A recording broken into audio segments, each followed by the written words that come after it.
প্ৰথম বছৰ চৰকাৰে 10,000 দিব, দ্বিতীয় বছৰ বেংকে 12,500 দিব আৰু চৰকাৰে 12,500 দিব। বেংকৰটো ঘূৰাই দিব লাগিব, চৰকাৰটো ঘূৰাই দিব নালাগে। সো টোটেল 35,000 rupees মহিলাসকলৰ হাতত পৰিব। 18 তাৰিখে আমি উজনি অসমৰ প্ৰত্যেক পঞ্চায়তত ফৰ্মখন দিম। তাৰমানে 18 ল'ব লাগিব, 19ত আৰু নাপায়। আৰম্ভ কৰিব বিচাৰিছোঁ। কেবিনেট ব্ৰিফিঙৰ পিছত মন্ত্ৰী জয়ন্ত মল্ল বৰুৱাই আপোনালোকক এই বিষয়ে কিছু আভাস দিছিলে, কিন্তু ইয়াক মই অলপমান দীঘলীয়াকৈ আপোনালোকৰ আগত প্ৰকাশ কৰিব খুজিছোঁ। আমাৰ অসমত 39 লাখ মহিলা, 39 লাখ মহিলা গ্ৰাম্য অঞ্চলত আত্মসহায়ক গোটৰ সৈতে জড়িত আছে আৰু নগৰীয়া অঞ্চলতো প্ৰায় 3 লাখ মহিলা আত্মসহায়ক গোটৰ সৈতে জড়িত আছে। কিন্তু আমি প্ৰথম অৱস্থাত গ্ৰাম্য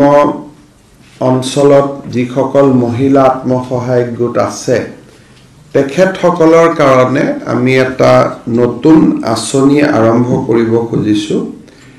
সেই আঁচনিটোৰ নাম হ'ল মুখ্যমন্ত্ৰীৰ মহিলা উদ্যমিতা আঁচনি। বেচিকেলি মহিলাসকলক এণ্টাৰপ্ৰেনিয়ৰ হিচাপে ডেভেলপ কৰাৰ বাবে ই আমাৰ এক প্ৰচেষ্টা। প্ৰধানমন্ত্ৰী নৰেন্দ্ৰ মোদী ডাঙৰীয়াই আমাক সকলোকে এটা কথা কৈছিলে যে আত্মসহায়ক গোটত থকা মহিলাসকলক লাখপতি বনাব লাগে। আৰু অসমত আমি এই কনচেপ্টটোকে লাখপতি বাইদেউ আমি নাম দিছিলোঁ। আৰু আপোনালোকক জনাবলৈ পাই আমি ভাল পাইছোঁ যে এই 39 লাখ মহিলাৰ 7 লাখ মহিলা অলৰেডি লাখপতি। প্ৰথমতে 2 লাখ আছিল, 3 লাখ আছিল। এই বছৰত আত্মসহায়ক গোটৰ সৈতে জড়িত 7 লাখ মহিলাই বছৰত উপাৰ্জন লাখ টকালৈকে লৈ যাব পাৰিছে, যাৰ কাৰণে আমি তেওঁলোকক লাখপতি বাইদেউ আমি নাম দিছোঁ। কিন্তু এই প্ৰচেষ্টাক আৰু অধিক ক্ষীপ্ৰ যদি আমি কৰিব লাগে, তেতিয়াহ'লে এটা কথা ৰাজ্য চৰকাৰে অনুভৱ কৰিছে যে আত্মসহায়ক গ্ৰুপ হিচাপে তেখেতসকলে বেংকৰ পৰা লোন লোৱা, লোন ঘূৰাই দিয়া, ব্যৱসায় কৰা, এই যিটো গ্ৰুপটোৰ সাংগঠনিক শক্তি তাৰ লগত ব্যক্তিগত এটা স্পৃহা বা ব্যক্তিগত এটা ইনিচিয়েটিভো জড়িত হৈ থাকিব লাগে। কেতিয়াবা এটা গ্ৰুপত 10 গৰাকী মহিলা থাকে, 5 গৰাকী এক্টিভ, 5 গৰাকী অলপ কম এক্টিভ। কিন্তু আমি যদি 10 গৰাকীকে ব্যক্তিগত পৰ্যায়টো যদি আমি সহায় কৰোঁ, তেতিয়াহ'লে গ্ৰুপ আৰু ইণ্ডিভিজুৱেল দুইটাই একেলগে কাম কৰিলে, if the group activity and the individual activity both go hands in hand, তেতিয়া the process of becoming lakhpati will be expedited. এই কামটো আৰু অধিক ক্ষীপ্ৰ হ'ব। সেই দৃষ্টিভংগীৰ পৰা আমি মুখ্যমন্ত্ৰীৰ মহিলা উদ্যমিতা আঁচনি আমি আৰম্ভ কৰিব খুজিছোঁ। এই আঁচনিখনৰ প্ৰথম লক্ষ্য হ'ব যে আমি মহিলাসকলক 3টা ফেজত আমি সহায় কৰিব বিচাৰোঁ। ফাৰ্ষ্ট ফেজটো হ'ল যে তেখেতসকলে এটা বিজনেছ প্লেন বনাব। কোনোবাই মৌ মাখিৰ বিজনেছ প্লেন বনাব, কোনোবাই এটা কণীৰ ব্যৱসায়, গাহৰি ব্যৱসায়, ক্ষুদ্ৰ দোকান, যি হওক তেওঁলোকে এটা বিজনেছ প্লেন বনাব, বা গ্ৰুপটোৱে যিটো ব্যৱসায় কৰি আছে সেই ব্যৱসায়টোকে আৰু আগবঢ়াই লৈ যাবৰ কাৰণে সমূহীয়াভাৱেও তেওঁলোকে প্লেন কৰিব পাৰে যে আমি চৰকাৰৰ পৰা ইমান টকা পাম, 10 গৰাকীৰ পইচা যদি এক জেগাত আমি ৰাখি দিওঁ তেতিয়াহ'লে আমাৰ গ্ৰুপটোৰ এক্টিভিটি আৰু ভাল হ'ব। এই আঁচনিখনত প্ৰথমবাৰৰ বাবে আমি আৰু এটা বস্তু কৰিব খুজিছোঁ যে এই মহিলাগৰাকীয়ে আচলতে ব্যৱসায় কৰিব সময় দিব পাৰিবনে নাই তাকো আমি এছেছ কৰিব খুজিছোঁ যাতে টকাটো আমাৰ অপব্যয় নহয়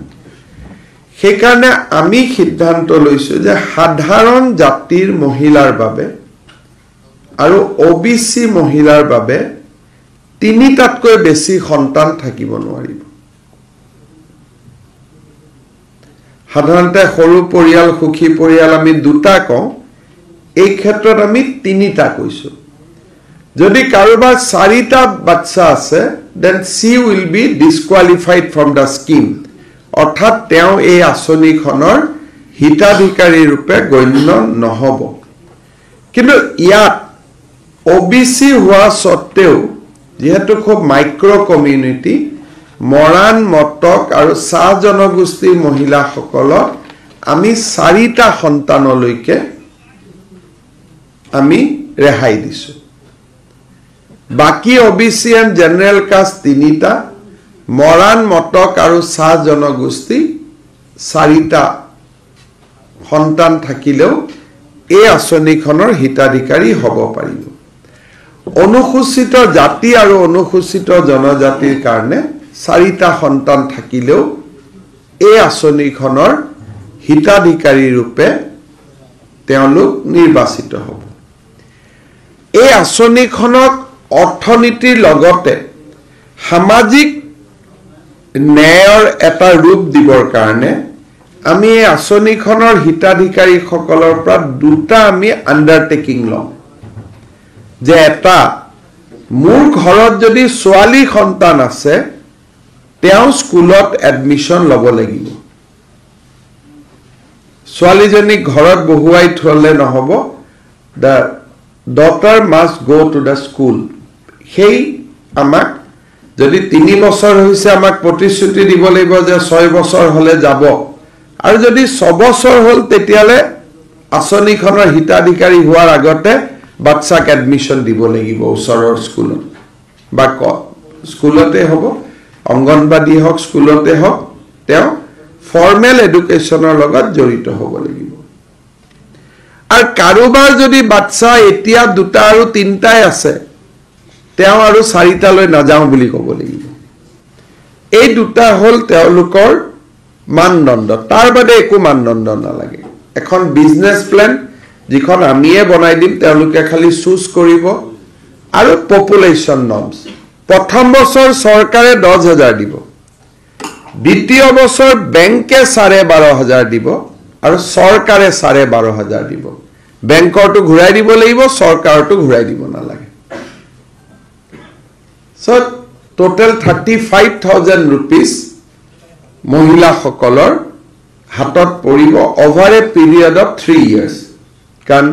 প্ৰথম 10,000 টকা খৰচ কৰি সকলে হয়তো বেংকলৈকে একেবাৰতে যাব নোৱাৰিব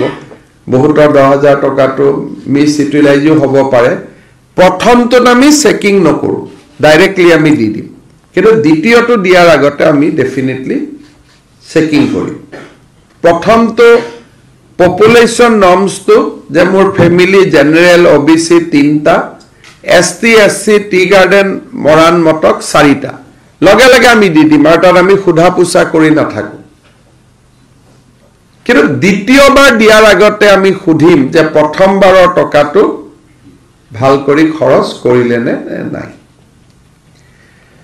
সাধাৰণতে চৰকাৰৰ প্ৰপত্ৰসমূহ দিওঁতেও মানুহে 150-200 টকা লৈ লয় ইয়াৰ এখন প্ৰপত্ৰ হ'ব দুৰ্নীতি হয় প্ৰথম দিনা প্ৰপত্ৰ নিদিব হেকাৰণে আমি এটা ডেট দিম যেনেকৈ 18 তাৰিখে আমি উজনি অসমৰ প্ৰত্যেক পঞ্চায়তত ফৰ্মখন দিম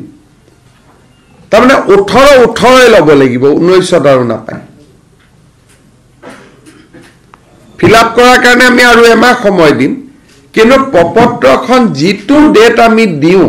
সেই ডেটটোতে কালেক্ট কৰিব লাগিব আৰম্ভ 18 ল'ব লাগিব প্ৰপত্ৰখন এদিনে কাৰণ গাঁৱতে দিম প্ৰপত্ৰখন নিজৰ পঞ্চায়ততে দিম 18 দিম 19 নিদিও আৰু এটা স্কিমটোতো আৰম্ভ হ'ব ফিল আপ কৰাৰ পিছত তেওঁলোকে একমাহ ফিল আপ কৰিব তাৰপিছত পৰীক্ষা কৰিব স্কিমটো আৰম্ভ কৰোঁতে 2 মাহ 3 মাহ 4 মাহ সময় লাগিব যেটো প্ৰসেস এটাটো পালন কৰিব লাগিব কাৰণ তেওঁলোকে যি ফৰ্মত লিখি দিয়ে এইখিনিটো আমি ভেৰিফাই কৰিব লাগিব বাচ্চা আছে নাই ইটো হিটো কিন্তু আজিৰ পৰা স্কিমটো আৰম্ভ হৈ গ'ল আৰু যেতিয়া প্ৰেছত মই ঘোষণা কৰিলো আজি কেবিনেটতো হৈ গ'ল 18 তাৰিখে কোনোবা এটা জায়গাত দিব 19ত কোনোবা এটা জায়গাত দিব টোটাল 18 পৰা 25ৰ ভিতৰত সবে ফৰ্ম পাই